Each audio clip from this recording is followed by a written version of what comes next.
नमस्कार, plus news में आपका स्वागत है। मैं हूं आपके साथ राज किशन। डालते अभी तक की मुख्य हेडलाइंस पे।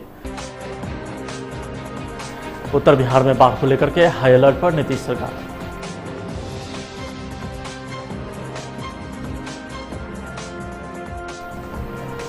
केंद्रीय टीम की गाइडलाइन का असर, अब घरों में रहने वाले कोरोना मरीजों को दवा की किट देगी सरकार।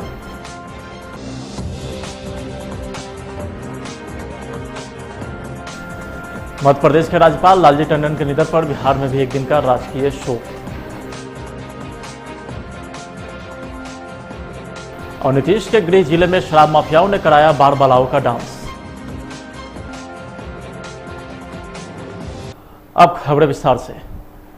बिहार में बाढ़ के भरोसे संकट के बीच नीतीश सरकार हाई अलर्ट मोड में आ गई है। मुख्यमंत्री नीतीश कुमार ने नेपाल और गंडक नदी के जल अधिग्रहण वाले इलाकों में भारी बारिश को देखते हुए आपदा प्रबंधन विभाग को पूरी तरीके से तैयार रहने का निर्देश दिया है। मुख्यमंत्री बाढ़ के हालात को लेकर के एक साथ कई गाइडलाइन जारी किए।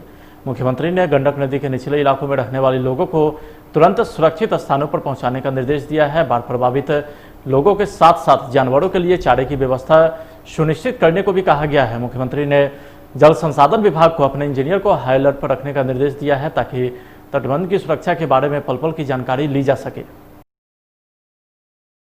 मध्य प्रदेश के वर्तमान और बिहार के पूर्व राज्यपाल और भारतीय जनता पार्टी के वरिष्ठ नेता रहे लालजी टंडन का निधन हो गया है।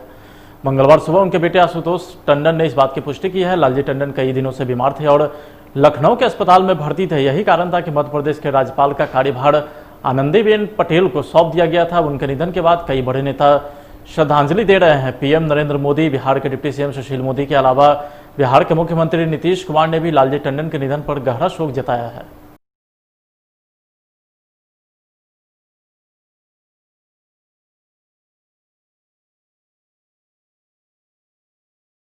पूरे देश में कोरोना को लेकर के राजनीति चरम सीमा पर है। सत्ता पक्ष अपने खूबियों को गिनाने में लगे हैं तो विपक्ष भी नाकामी गिनाने में पीछे नहीं है। कुछ ऐसा ही मामला बिहार में देखने को मिल रहा है, जहां कांग्रेस प्रवक्ता प्रेमचंद मिश्रा और जदयू के प्रवक्ता राजीव रंजन में आरोप प्रत्यारोप देखने को मिला। वो पीएमसीएच, एनएमसीएच की जो व्यवस्था है उसे देख के पता चलता है। अगर आप कल्पना करिए किसी वार्ड में 10 पेशेंट हैं और उसमें से किसी एक पेशेंट की मौत हो जाती है और डेड बॉडी उसी पर 2 दिनों तक पड़ा रहे उस बेड पर और बगल में दूसरे मरीजों का इलाज चल रहा है, समझ लीजिए कितनी अकर्मण्यता है। क्या इससे भी बड़ी विफलता हो सकती है हेल्थ डिपार्टमेंट की? अगर आप पटना के बड़े अस्पताल में, जिसको आपने चिन्हित कर रखा है कोविड-19 के लिए कि यहीं पर वो मरीज लाए जाएंगे, और उस वार्ड में डेड बॉडी पड़ा रहता है 2-2 दिन तक, उसे कोई उठाने वाला नहीं है। आप इसी से कल्पना कर लीजिए कि राज्य के दूसरे भाग के जो अस्पताल है, जिला स्तरीय अस्पताल, वहां क्या होता होगा। तो ये पूरे सिस्टम पर एक सवाल खड़ा करता है कि बिहार सरकार की तैयारियां बिल्कुल ही फेल हो चुकी हैं। अब पूरा सिस्टम कोलैप्स कर चुका है। मधुबनी में 400 लोगों के सैंपल लिए गए और 10 दिनों तक मधुबनी में इसलिए पड़ा रह गया कि पटना में जांच करने वाले लोगों ने उस सैंपल को लेने से इनकार कर दिया। बोला कि यहां बहुत सारी अभी लोड है, हम नहीं ले सकते, और न कोई वैकल्पिक व्यवस्था की कि उस सैंपल को कहां जांच के लिए भेजा जाए। तो इतनी बड़ी लापरवाही बरतने के बाद भी सरकार चेत नहीं रही है और एक दूसरे के ऊपर आरोप लगा रहे हैं। मधुबनी के सिविल सर्जन ने कहा कि मैं तो भेजने के लिए तैयार था, कोई इन सैंपलों को लेने के लिए तैयार नहीं था। और अगर ये बात सच है जो मधुबनी के सिविल सर्जन कहते हैं, तो मैं समझता हूं हेल्थ डिपार्टमेंट को चलाने वाले लोगों को इसकी जवाबदेही लेनी पड़ेगी। यह अपने आप में आपराधिक लापरवाही है।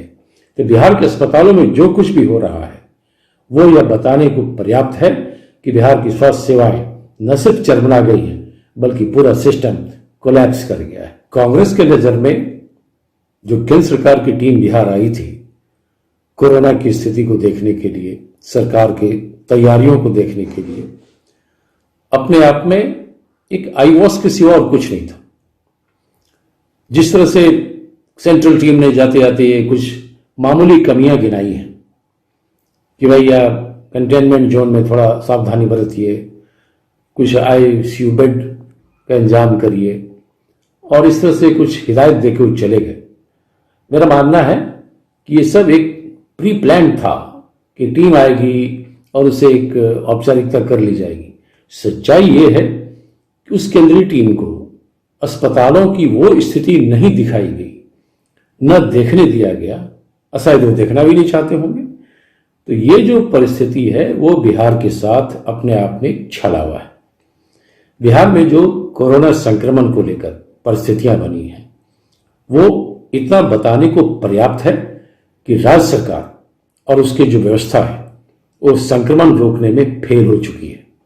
जो उसका सिस्टम है कोलैप्स कर चुका है और लोग अपने जान माल को परेशान हैं।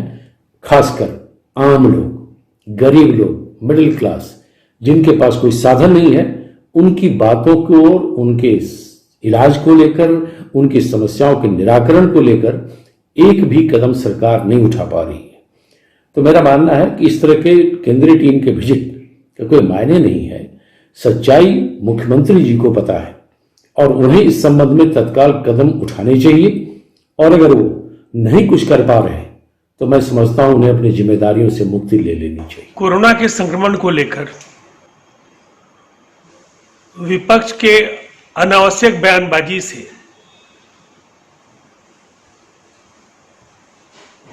बिहार की जनता के मन पर कोई असर पड़ने वाला नहीं है।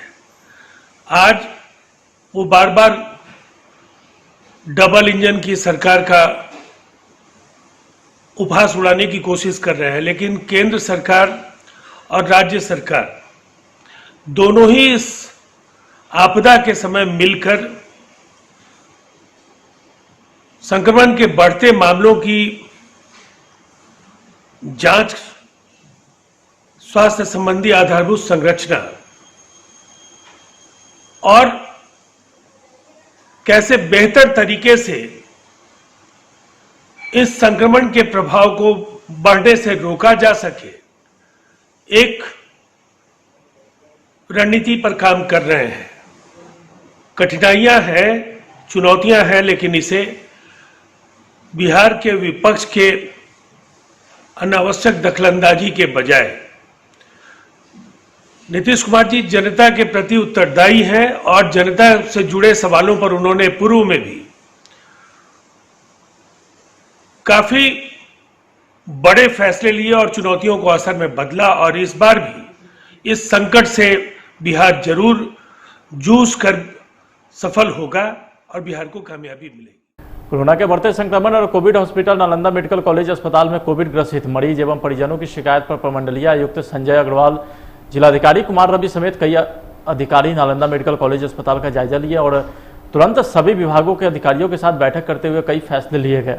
प्रमंडलीय आयुक्त संजय अग्रवाल ने कहा है कि एनएमसीएच और पीएमसीएच में कोविड हेल्प सेंटर खोला गया है, जिससे मरीज और परिजनों को सुविधा मिले।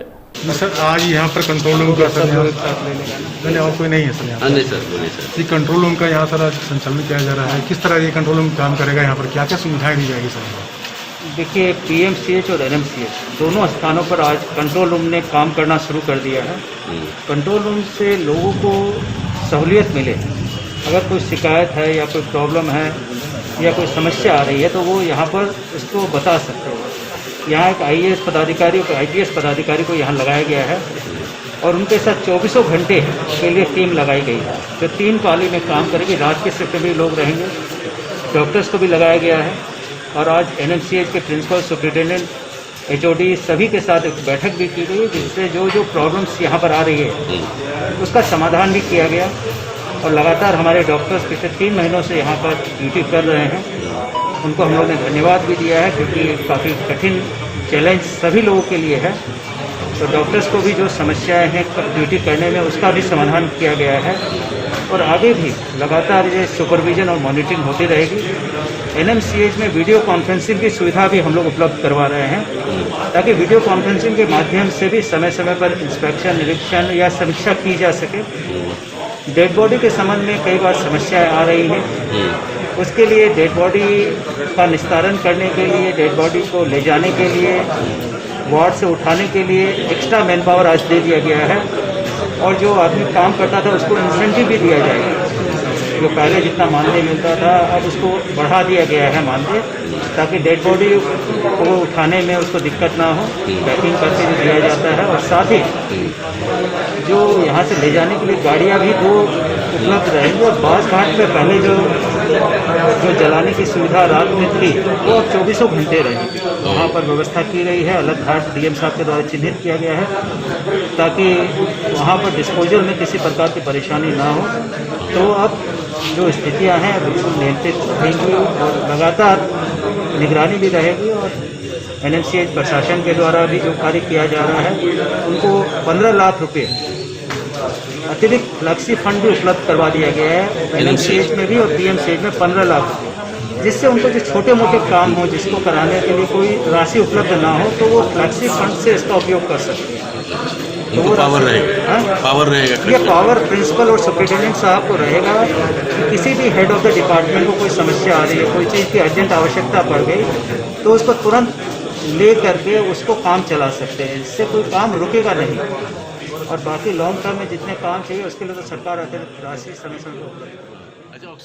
बिहार में कोरोना की स्थिति कितनी बदतर हो गई है, इसकी एक और तस्वीर पटना के एनएमसीएच से वायरल हो रही है। अस्पताल में पिछले 2 दिनों से शव पड़ा हुआ है, लेकिन इसकी सुधि लेने वाला कोई नहीं है। बताया जा रहा है कि अस्पताल में जो शव पड़ा हुआ है वह कोरोना मरीज का है, जिसकी मौत 2 दिन पहले हो चुकी है, लेकिन अभी तक वार्ड में ही रखा गया है। आइसोलेशन वार्ड में पड़े शवों के कारण वहां इलाजरत कोरोना संक्रमित मरीजों ने विरोध करना शुरू कर दिया है। संक्रमित मरीज खाना पीना छोड़ दिया है। इनका कहना है कि जब तक शवों को वार्ड से नहीं हटाया जा सकता है तब तक वे लोग खाना नहीं खाएंगे। उस वार्ड में कितने लोग भर्ती है? वार्ड में वही 16-17 मरीज है जी। तो हटाने के लिए किसी को नहीं बोले? हटाने के लिए तो जिसका पे है वो मतलब मरीज है जो मरा हुआ है वो सुबह से बोल रहा है इधर उधर, पता नहीं उसका भी पता नहीं है कहाँ गया कहाँ नहीं। और हम लोग का मरीज है से मतलब देख देख के बहुत परेशान हो रहे हैं। तो आप शिकायत नहीं की है कि हटा दे? अभी तो बोले सिस्टर को, तो सिस्टर एक दूसरे को बोल रही है कि तुम्हारा वार्ड है तुम समझो डी, और वो बोलेंगे कि नहीं मेरा वार्ड नहीं है तुम समझो। वो कहता वहाँ जाएगा। कौन भर्ती है? तो मेरा पार्टी है। कहाँ घर है? घर सैदपुर है। सीतामढ़ी नहीं, एकंगर सर। कब से भर्ती होगा? जी परसों से। अभी तक कोई डॉक्टर नहीं गया है? नहीं, सवेरे से नहीं कोई देख गया है। घर में 1 बजे से सांस में प्रॉब्लम हो रहा है। अभी कोरोना पॉजिटिव है? नहीं, अभी जांच नहीं कराए। हम कल आए कि हैं परसों, खाली चाय पानी देने के लिए। बिहार दौरे पर आई केंद्रीय टीम ने कोरोना से मुकाबला के लिए कई दिशा निर्देश दिए हैं। राज्य के अंदर लोगों को घरों में रहकर कोरोना का इलाज कराने की सुविधा भी दी है, लेकिन अब तक के बिहार सरकार उन्हें दवा जैसे मूलभूत सुविधा भी उपलब्ध नहीं करा रही है। केंद्र की गाइडलाइन के बाद अब स्वास्थ्य महकमा हरकत में आया है और उसने घरों में रहकर कोरोना का इलाज कर रहे मरीजों को दवा की किट उपलब्ध कराने का फैसला किया है। बिहार दौरे पर पहुंची केंद्रीय टीम ने जिन बिंदुओं पर राज्य के स्वास्थ्य विभाग के अधिकारियों के साथ जानकारी ली थी उनमें होम आइसोलेशन में रहकर इलाज करा रहे लोगों के बारे में भी चर्चा की है। कैसे हम ठीक करें, विगत आने वाला समय में बृहत रूप लेने वाला है, ये उनका एक सोच है या उनका एक कैलकुलेशन है। इसीलिए हम लोग के पास समय मिला है कि अभी से आप ट्रीटमेंट के प्रति सचेत हो जाएं, कोरोना आगे नहीं फैले, इसके लिए मेरे पास समय है और हमें इसका उपयोग करना है। हर पेशेंट को देखना है, अच्छा से देखना है, उसको एनालिसिस करना है, उसको ट्रीटमेंट करके कोशिश करना है कि पेशेंट को ठीक कर दें। सर आपके यहाँ से क्या बातें बताई गई, जो व्यवस्था यहाँ पर है उसको लेकर? यही जो व्यवस्था है वो बताया हमने कि पेशेंट आता है, उसका हमने फ्लू कॉर्नर में उसका क्या कहते हैं, ये व्यवस्था रूपी बताया गया उनको कि यहाँ पर पेशेंट कैसे रिसीव किया जाता है कोरोना फ्लू काउंटर पे। वहाँ पर एग्जामिनेशन के बाद, जांच के बाद जो अर्जेंट पेशेंट होते हैं उनको वहीं पर ट्रायल्स एरिया में उनका व्यवस्था इलाज होता है। एक बार डिसाइड हो जाता है कि उनकी सीरियसनेस क्या है, उसके आधार पे उनको यहाँ पर L1, L2 या L3 3 लेवल हमारे हैं, वहाँ पर उनका एडमिशन होता है। बीमारी के अनुरूप और उनके पुराने बीमारी के साथ जो तकलीफ़ें हैं उन दोनों को मिलाकर हमारे एक्सपर्ट और हमारे जूनियर सीनियर सभी मिलकर उनके ट्रीटमेंट को प्लान करते हैं, उसके अनुकूल इलाज उनका चलता है। यही प्रक्रिया अभी हम लोग कर रहे हैं। अभी कितना पेशेंट है सर?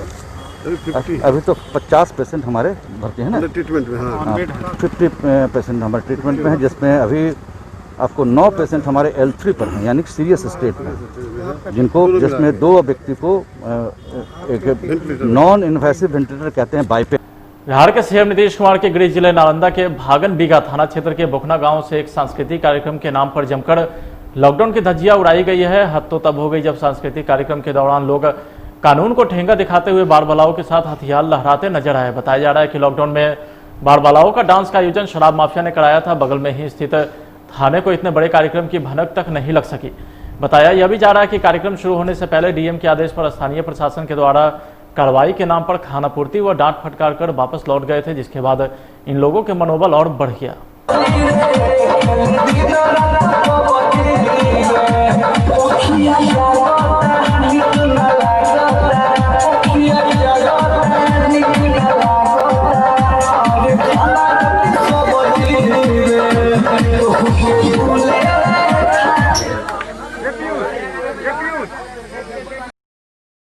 बिहार प्रदेश कांग्रेस के संयोजक सह प्रवक्ता अनूप कुमार ने प्रेस बयान जारी कर कहा है कि पूरा प्रदेश कोरोना संकट काल से गुजर रहा है। पिछले एक सप्ताह से किस प्रकार कोरोना मरीजों की संख्या लगातार बढ़ रही है वह चिंताजनक है। न तो पीपी किट की व्यवस्था है, न ही जांच की समुचित व्यवस्था है, न ही अस्पताल की व्यवस्था है। क्वारंटाइन सेंटर बंद हो चुके हैं। इस आपदा से निपटने के लिए सरकार के द्वारा बड़े बड़े दावे किए गए हैं, लोगों से थाली और ताली भी बजवाया गया, लेकिन इसका परिणाम क्या हुआ यह आपके सामने है। सरकार की व्यवस्था कुछ भी व्यवस्था नहीं है। सरकार ने कोरोना जिस समय 1, 2, 4, 10 पेशेंट होते थे बिहार में, उस समय सरकार के द्वारा पूरे जगह पे क्वारंटीन सेंटर का निर्माण किया गया। आज 1 महीना भी नहीं चला क्वारंटीन सेंटर, पूरा बिहार का क्वारंटीन सेंटर बंद हो गया। आज बाढ़ की विभीषिका झेल रहे हैं हमारे उत्तर बिहार के लोग। सरकार उसको भी कुछ भी राहत और बचाव कार्य नहीं कर पा रही है। सरकार अपने आप को एक कमरे में बंद कर लिया है। स्वास्थ्य मंत्री इस पूरे प्रकरण से नादारत दिखाई दे रहे हैं।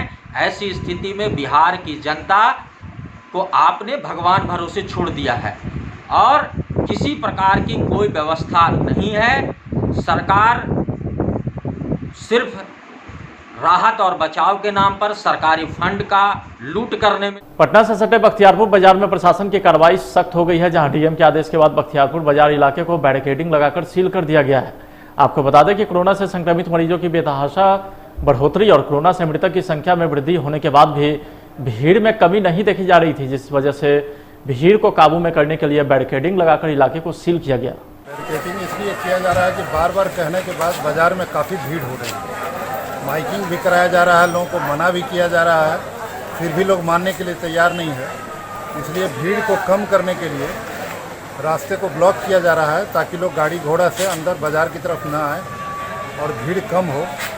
और दूसरी तरफ हमारा बैरियर लगेगा जहाँ पे फोर्स रहेगा, जिससे कि हम भीड़ को नियंत्रित कर पाएंगे। कौन सी रास्ता को सील किया जाएगा सर? इसमें एक बख्तियारपुर मिडिल स्कूल वाली गली को सील कर रहे हैं और यहाँ अभी आप स्टेशन के पास देखें जिसको सील कर दिया गया है, क्योंकि बीच में अस्पताल होने के कारण हमको वहाँ बैरियर देना पड़ रहा है। अन्यथा ये दोनों तरफ बाजार को सील करना बहुत ही आवश्यक था, क्योंकि भीड़ को नियंत्रित नहीं किया जा रहा है। अररिया जिला में एक गर्भवती महिला को लेकर परिजन बीती रात इलाज के लिए पूर्णिया सदर अस्पताल पहुंचे, लेकिन डॉक्टर ने कोरोना जांच का बहाना बनाकर उसे भर्ती नहीं लिया। जांच के लिए कोरोना जांच सेंटर पहुंचने पर सेंटर में ताला लगा हुआ था और वहां कोई जांच कर्मी भी नहीं था। मरीज तड़पता रह गया, परंतु किसी भी स्वास्थ्य कर्मी ने मानवता नहीं दिखाई। अंत में करीब 4 बजे महिला की बिगड़ती स्थिति को देखकर जब भर्ती लिया गया, तब तक महिला दम तोड़ चुकी थी। महिला की मौत के बाद परिजन काफी आक्रोशित है और खबर लिखे जाने तक अस्पताल प्रशासन मामले की लीपापोती में लगा हुआ था। ये देखिए, ये लोग यहाँ पे बैठे हैं सिर्फ लोगों के दर्शन के लिए। देखिए हमारा पेशेंट आज मर गया है, तो हमारा जवाब यही कौन देगा? यहाँ देखिए हमारे पेशेंट को क्या हो गया है और हमें न्याय चाहिए इन लोगों से। ये देखिए इन लोगों का कारनामे, और जितने भी लोग हमें सबका वीडियो बना रहे हैं। अब इलाज कर क्या कीजिएगा उसका? अब इलाज कर क्या कीजिएगा उनका? क्या कीजिएगा उनका इलाज करके?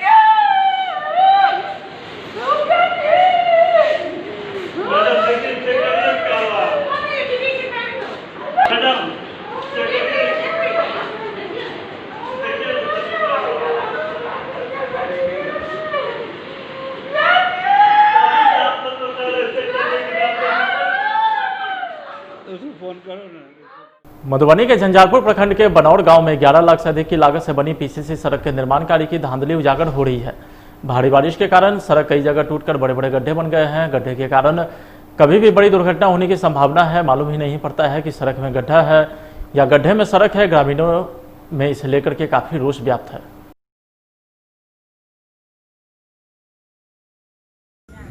ये देखिए, ये बनौर गांव का रोड है, झंझारपुर प्रखंड का, मधुबनी जिले का।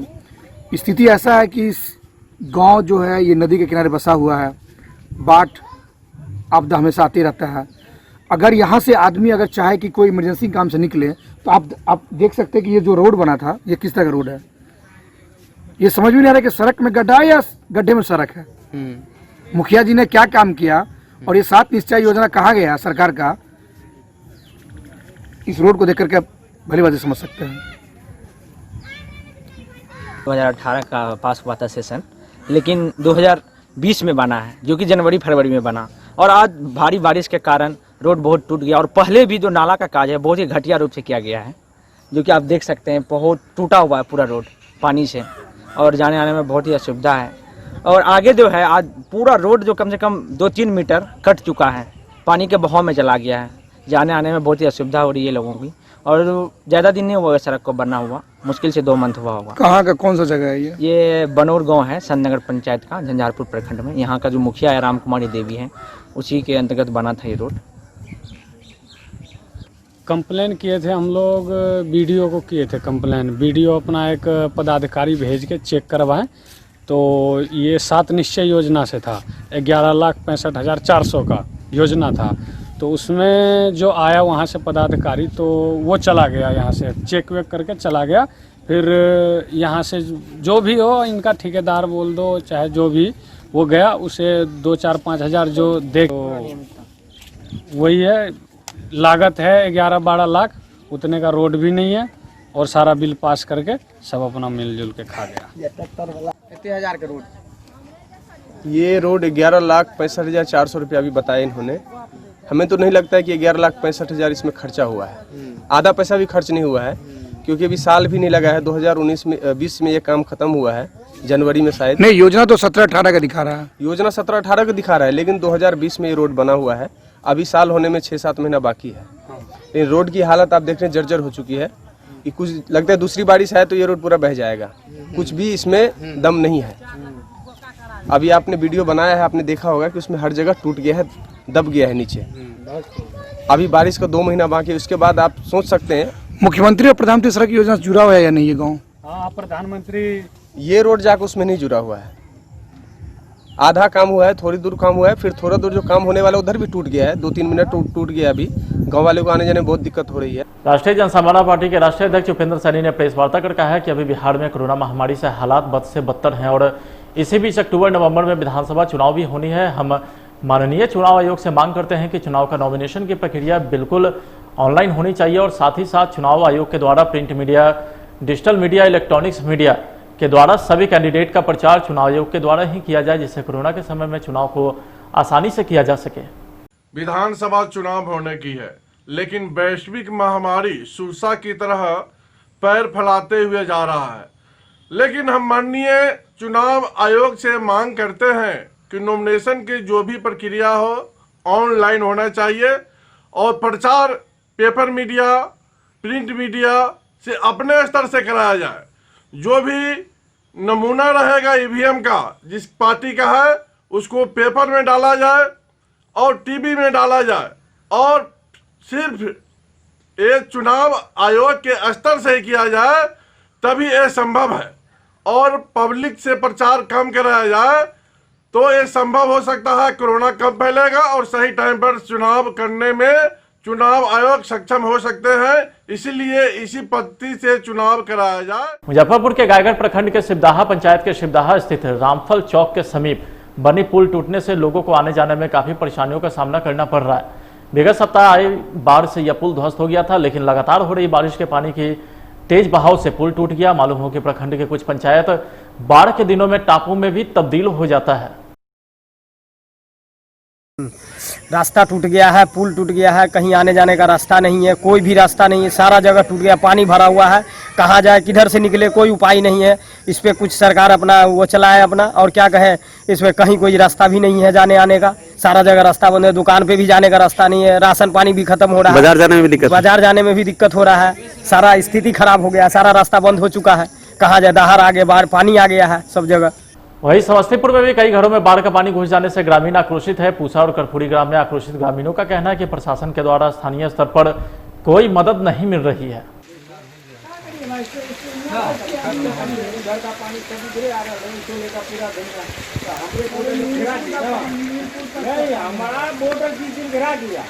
हम अपने मिट्टी से रेलवे को भर देंगे, तो इनको तीनों बाबू हो या कोई बाबू हो, इधर का पानी भी मामला यहाँ जो है पूरा रेलवे पर पानी चढ़ने वाला है। गेट के पास पुल नहीं होने के कारण पानी ऊपर तक चढ़ रहा है जी, और ऑफलाइन देखिए वो करीब वो पानी से डूबने के करीब कगार पर है। 1 घंटा और हो जाए तो शायद पानी 1-1.5 फीट नीचे है। हाँ, लगभग डूब ही जाएगा। अगर पानी चढ़ जाए तो बड़ा रेल हादसा भी हो सकता है। जी, हो सकता है जी। क्या नाम हुआ आपका? मेरा नाम ओम प्रकाश सिंह है जी। क्या है आप? यहाँ पे गेट में है। कौन सा जगह है? नीरपुर चकसरफ। कौन सा खंड है, कौन सा रेल? ये सोनपुर मंडल का पूसा करपुरी ग्राम का इलाका है, गेट नंबर 61C।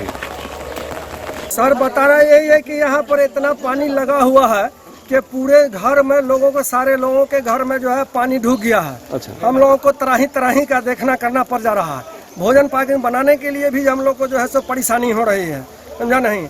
इसीलिए ये भयावह स्थिति है। आपसे विनती करते हैं, प्रशासन से विनती करते हैं कि हम लोगों को देखा जाए, और रेल के पटरी तक जो है सो ऊपर पानी तक आया हुआ है, उसको भी रेल उसको जो है देखे। कितना 1-1 फीट नीचे होगा कुछ?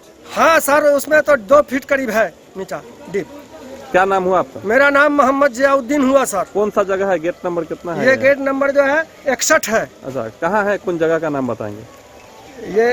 ये कौन सा जगह है? ये चकसरफ है, ग्राम पंचायत जो है इसका नीरपुर है।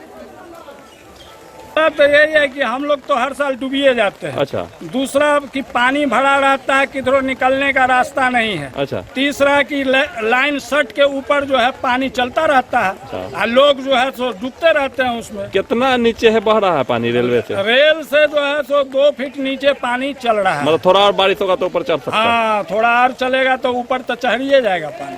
अच्छा, ये कितना नंबर गेट है? ये 61 नंबर गेट है। कौन सा जगह है ये? चकसरफ गाँव है। पंचायत। भारतीय मित्र पार्टी के राष्ट्रीय अध्यक्ष धनेश्वर महतो ने पटना के बाकरगंज कार्यालय में एक प्रेस वार्ता का आयोजन किया है। वार्ता के दौरान धनेश्वर महतो ने कहा है कि पूरे बिहार में कोरोना महामारी के दौरान जो सरकारी अस्पताल की बदहाली की तस्वीर मीडिया के माध्यम से सामने आ रही है वो दयनीय है। सरकार की उदासीनता का ही परिणाम है कि आम जनता केंद्र से लेकर के राज्य सरकार पूरी तरीके से त्रस्त है।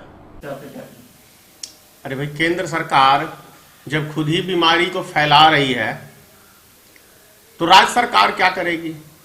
बीमारी को कौन देश में लेके आया? नरेंद्र मोदी लेके आया, अमेरिका का राष्ट्रपति डोनाल्ड ट्रंप लेके आया गुजरात में, वहां से बीमारियां फैली है। दूसरी बात, इनको चिंता कहां है बीमारी के प्रति? इनको तो चिंता है कि राम मंदिर का हमें शिलान्यास करना है। एक भी बयान भारतीय जनता पार्टी के किसी नेताओं का आप देख रहे हैं? जब तक दूसरे कंट्री के मुकाबले में हमारे यहाँ कोरोना वायरस के मरीज कम थे, तब ये डेली टीवी डिबेट के ऊपर बैठते थे और आंकड़ा देते थे, देखिए फलाने देश में इतना, फलाने देश में इतना, हम तो बहुत पीछे हैं। तो अब आगे हो गए, तो इनको मुंह दिखाने लायक का किसी के पास वो है ही नहीं कि अब किस मुंह से जाएंगे हम मीडिया में कहेंगे कि हम इसके अंदर महारती हासिल कर लिए हैं और बहुत जल्दी तीसरे स्थान पे हैं, तो नंबर 1 स्थान प्राप्त करने वाले हैं। अरे भारतीय जनता पार्टी ने अभी नंबर 1 स्थान क्या चीज में प्राप्त किया? एक गौ मांस बेचने में। दूसरा, आपको कोरोना वायरस में भारत में जल्द ही आपको 10 से 15 दिन के अंदर अंदर भारत नंबर 1 स्थान हो जाएगा। अभी पिछले 24 घंटे के अंदर आपने देखा ही होगा कि 40,000 मरीज बढ़े हैं। मतलब प्रतिदिन बढ़ रहा है, घट नहीं रहा है। पूरी दुनिया में मरीज घट रहा है, लेकिन भारत में बढ़ रहा है। इसका मुख्य कारण है कि भारत सरकार को ही कोई परवाह नहीं है, ना ही राज्य सरकार को परवाह है। आप नीतीश कुमार जी को ही देखिए, जब बिहार में बीमारी नहीं थी। हम पूरी तरह से सक्षम हैं कोरोना वायरस से लड़ने के लिए। अब चूहे के बिल में घुस गए नीतीश कुमार। अब एक भी बयान देखते हैं, किसी हॉस्पिटल में चले जाइए, एक आपने देखा होगा कटिहार का एक सीन, 6 साल की बच्ची मरीज को खींच के ले जा रही है, एक औरत, पूरे अस्पताल में कोई डॉक्टर, कोई नर्स, कोई आदमी का पता ही नहीं है। पीएमसीएच में चले जाइए, आपको भर्ती नहीं लेगा। अभी एक हमने टीवी चैनल पे ही देखा, एक आदमी 3 दिन से पूरे पटना में भटक रहा है, उसके मरीज को लिया ही नहीं गया भर्ती। तो ये जो अस्पतालों की दुर्दशा है, ये दुर्दशा। तो वहीं सासाराम के सदर अस्पताल में सामान्य मरीजों की क्या स्थिति है, आइए हम आपको दिखाते हैं। यह एक बेड पर बेसुध पड़ा रोहतास जिला के करगहर का बहेड़ी गांव निवासी शिवपूजन पाठक है, जो पहले से किडनी रोग से ग्रसित है, साथ ही उन्हें दम फूलने की भी बीमारी है। यह कल ही सासाराम सदर अस्पताल आए थे, लेकिन उनकी तबीयत बिगड़ी तो इन्हें डेहरी के जमुहार स्थित नारायण मेडिकल कॉलेज में भेजा गया, जहां से उन्हें कोरोना जांच के लिए फिर से वापस सदर अस्पताल में भेज दिया गया। यहाँ आकर इनकी और तबीयत बिगड़ने लगी और उन्हें सामान्य वार्ड में कल से ही रखा गया। स्थिति यह है कि इनकी एक पुत्री और एक पुत्र इनके पास है, कल से ही इनका कोई इलाज नहीं हुआ है। अब यह लोग कोविड जांच के लिए परेशान है, चूँकि चिकित्सक ने उन्हें कोरोना संदिग्ध बता दिया है। ऐसे में इनके बच्चे भी इनके पास जाने से कतरा रहे हैं। जैसे कि इनको 5-6 साल पहले से एक जो पीलिया का भी प्रॉब्लम था, सांस लेने में तकलीफ कभी कभी हो जाती थी, और किडनी का भी प्रॉब्लम था। हम लोग बनारस में दवा इनको करा रहे थे, चला रहे थे। लॉकडाउन की वजह से हम लोग फिर मतलब जाके दिखा नहीं सके इनको, दवा इसको खिला रहे थे। उसके अचानक से पता नहीं अचानक से क्या हुआ, सांस फूलने लगी, प्रॉब्लम है। अभी इलाज कराने में क्या परेशानी हो रही है आपको? और हम यहाँ पहले वहाँ से लेकर के गाँव से लेकर के जमुहार गए, जमुहार से बोला कि सदर हॉस्पिटल ले जाइए, वहाँ कोरोना का जाँच वाँच कराइए, उसके बाद वो रेफर करेगा जहाँ वहाँ लेके जाइएगा। ऐसे हम पेशेंट को, इमरजेंसी पेशेंट को कहीं नहीं लिया जा रहा है। अभी क्या प्रॉब्लम आ रही है? हम लेकर यहाँ हम रात से करके आए हैं, रात से ना यहाँ पे इमरजेंसी रूम है, लेकिन इमरजेंसी स्ट्रेचर तक नहीं था कि हम लोग उठा करके इनको लेके अंदर शिफ्ट करें। किसी तरह हम लोग ये कैसे पकड़ के लेकर के आए और 3-4 लोग अंदर बेड पे लेटाए। एक सिस्टर थी, एक डेरिफाइलिन का बस इंजेक्शन लगाए, उसके बावजूद कोई देख रेख नहीं है, कोई ऑक्सीजन लेके आए थे। उसके बाद ये अपना ऑक्सीजन थोड़ा सा लगाए, पता नहीं कैसे गिरा, टूट गया। उसके बाद कह रहे हैं कि अब कोई ऑक्सीजन ही नहीं है पूरे हॉस्पिटल में, हम लोग कहाँ से इनको प्रोवाइड करें। और उसी समय रात से ही बिना ऑक्सीजन के ये तड़प रहे हैं। उसके बाद सुबह हुआ कि 8 बजे बोले लोग कि 8 बजे जाँच कराएंगे कोरोना का, उसके बाद जो होगा बताएँगे। 8 बजे से वेट करते करते भैया शाम हो गया, लेकिन अभी तक कोई जाँच नहीं हुआ, कोई इलाज नहीं हुआ उनका। और यही बताया गया हमें कि ठीक नहीं है, आधे घंटे में बस आ रहा है तो हम कर ले रहे हैं, सैंपल ले ले रहे हैं। आधे घंटा देखते देखते पता नहीं कितने घंटे बीत गए, लेकिन अभी भी आधा घंटा पूरा नहीं हुआ सैंपल लेने के लिए। क्या नाम आपका? मैं उनकी के साथ क्या प्रॉब्लम है? ये कुछ नहीं, वो असल में यूरिनल फेल्योर का मरीज था, नारायण में गया था डायलिसिस के लिए, तो वहाँ से लोग कह दिया कि नहीं कोविड जांच करा के लाइए तब हम लोग लेंगे। तो वही कोविड स्वाब हो गया, थोड़ी देर में रिपोर्ट मिल जाएगा तो चला जाएगा। यूरिनल फेल्योर का। अच्छा। उसके बाद उसका वहाँ डायलिसिस हो जाएगा। ठीक, चलो हो गई। पूर्णिया जिले के बाइसी प्रखंड के खपड़ा पंचायत के गौल गांव में गैस सिलेंडर फटने से एक 3 वर्षीय बच्चे की मौत हो गई है। 6 लोग गंभीर रूप से घायल भी हो गए हैं। सभी घायलों का इलाज सदर अस्पताल में चल रहा है। सभी घायल की स्थिति गंभीर बताई जा रही है।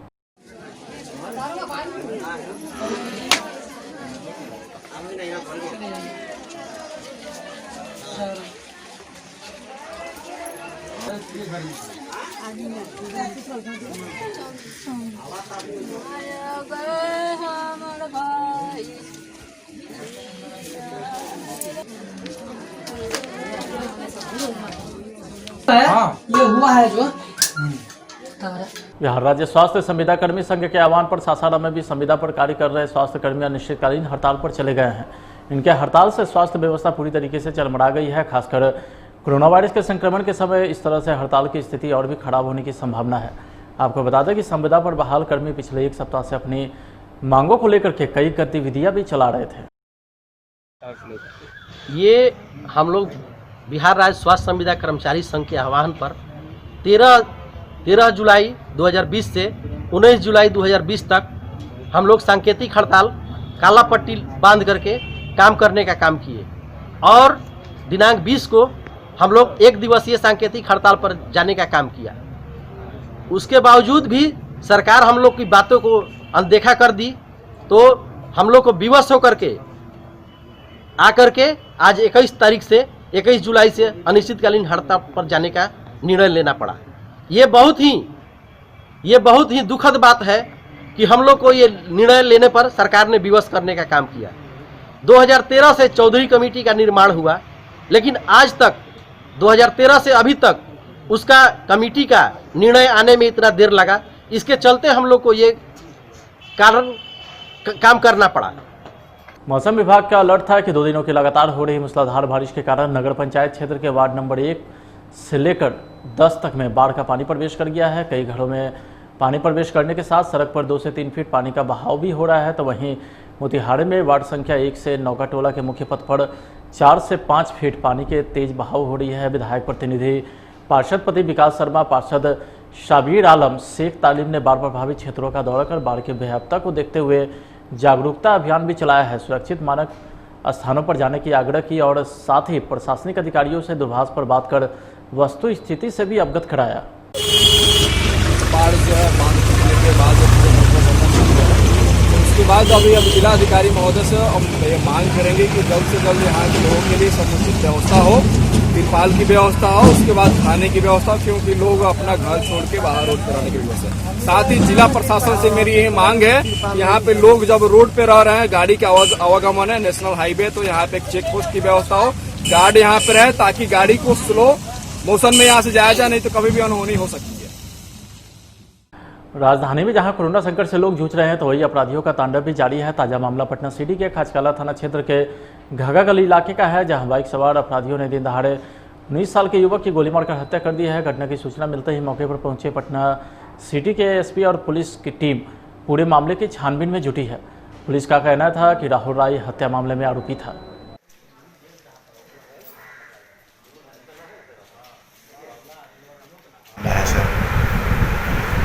एक युवक है राहुल राय नाम का, ये शॉप का रहने वाला है। ये अपने घर लौट रहा था, घर के पास ही उसकी गोली मार के उसको गोली मारी गई और कुछ दिनों को एक युवक की हत्या हुई थी। इसमें संभवतः ये नाम था। किस तरह का ये किस कारण से सर गोली मारी गई, क्या कारण? अनुसंधान चल रहा है। ये सब कहाँ पे मारा गया है सर गोली? ये घग्गा गली है, ये खाचकाला है। रहने वाले कहाँ के थे? ये वही जहाँ पे घटना स्थल है उसके पास में रहने वाला। किस तरह का ये किस प्रवृत्ति का लड़का था ये सर? अभी तो खंगाला जा रहा है अपराधी।